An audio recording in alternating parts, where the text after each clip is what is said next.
Every day we walk the streets, whether it's going to the shops, to college, or meeting friends and family. The street gives us direction, making it less dangerous for us as we go about our business.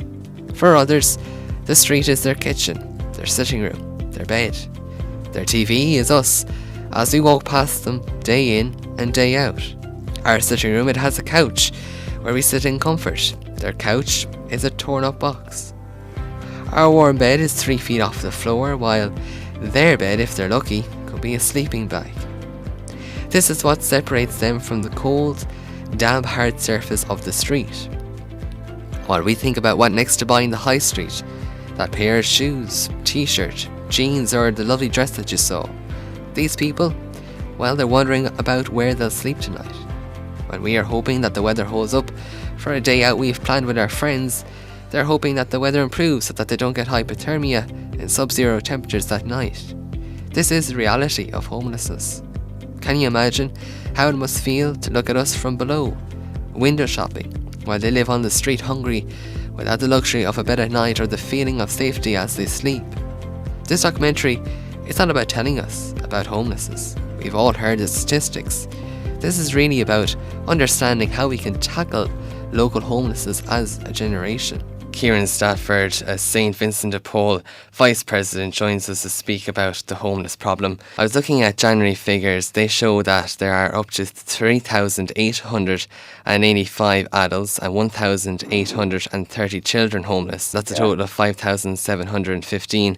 So, Kieran, what are the main reasons for the huge increase in the homelessness? Yeah, I mean, those figures make for depressing reading for anybody. There's not enough social housing available to people who need it. They simply can't afford the rent increases that private landlords are seeking. Can you see in the future where this is going to end? I mean, is it going to get worse? Can you, I suppose, maybe elaborate on what you kind of see the future being for the homeless people? The situation is going to get worse if we don't prioritise building social housing. And people can become homeless for a raft of different reasons. If we think in terms of that'll never be me, I think that's a dangerous way to think. It's important for society that everybody has a right, has access to a safe home. Your main message would be that everyone has to take responsibility for this social issue. That's it, exactly. We can all be shocked at the sight of young children being accommodated in hostels or in emergency accommodation. If people are going to object, to modular housing or social housing in their backyard, you're not being really consistent. We all have to play a part in this, and we all have to accept some of the responsibility. I mean, what would you say to people, particularly young people? What can we do to help the homeless? Well, young people, once you're over 18, you have a vote. Exercise your right to vote. Talk to your politician how they're prioritising people coming from homeless backgrounds.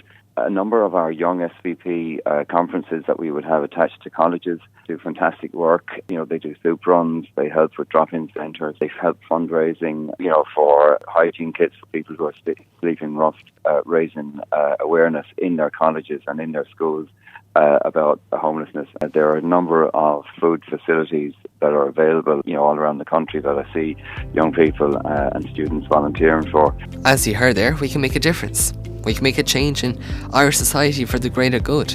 The next time you're walking the streets, whether you're going to the shops, to college, or meeting friends and family, remember to be aware of the local homeless people who surround you. I hope this documentary has allowed you to reflect and to have a better understanding of local homelessness and how we can tackle the problem without waiting for the government or the county councillors to solve it for us. Homeless people need and want us to reach out to them and tell them things will change. We can't continue to ignore them. Although we're not flush with money, our time is our wealth to make a difference. If enough of us did small things, the problem wouldn't be so big. What we've got to remember is that homeless people are people first and homeless second.